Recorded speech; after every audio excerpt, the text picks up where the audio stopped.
आरव और नैना कॉलेज से ही एक दूसरे के लिए सब कुछ थे। सालों के प्यार के बाद दोनों ने शादी का सपना देखा, लेकिन शादी से 1 महीने पहले आरव का एक्सीडेंट हो गया और वह कोमा में चला गया। नैना हर दिन अस्पताल में उसके पास बैठी रहती, उसके पुराने प्यार भरे खत पढ़ती।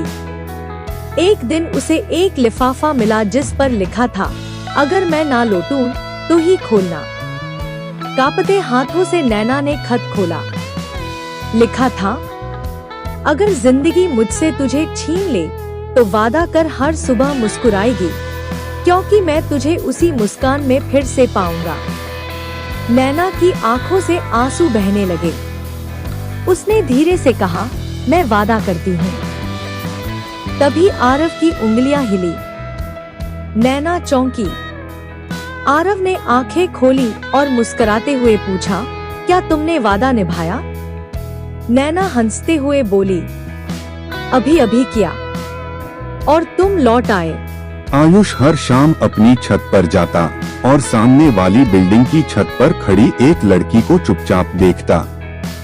वो रोज एक गुलाब रखकर चली जाती बिना कुछ कहे। धीरे धीरे आयुष को उस अनजान लड़की से लगाव होने लगा। उसने उसे गुलाब वाली नाम दे दिया। एक दिन उसने हिम्मत जुटाकर गुलाब के पास एक चिट्ठी रख दी। तुम कौन हो? क्या ये गुलाब मेरे लिए है?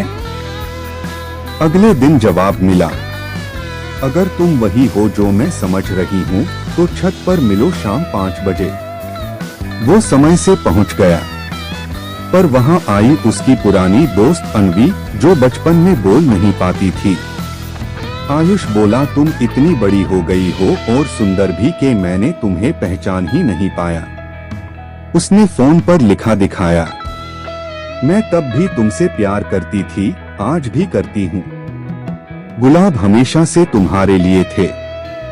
आयुष मुस्कुराया, गुलाब उठाया और पहली बार उसे दिल से देखा और गले लगा लिया। रीना और अयान की मोहब्बत कॉलेज से शुरू हुई थी। दोनों एक दूजे के बिना अधूरे थे।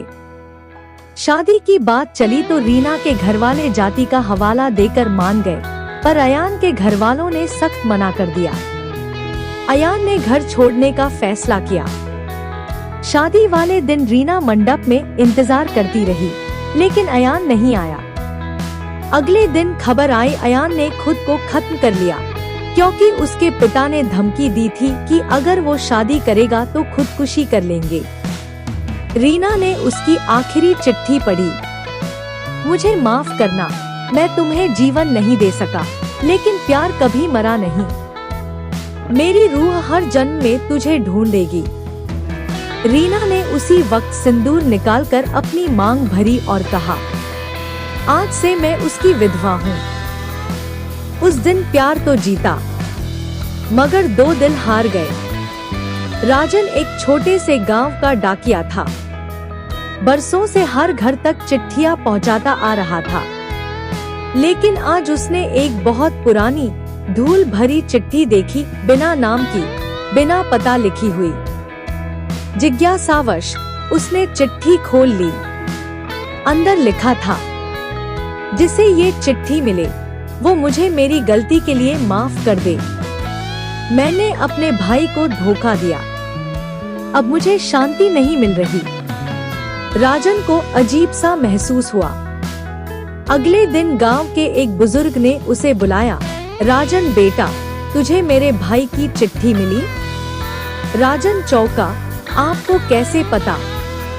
बुजुर्ग बोले, क्योंकि मैं ही वो भाई हूँ, और वो चिट्ठी मेरे मरने के 3 साल बाद डाकखाने से गायब हुई थी।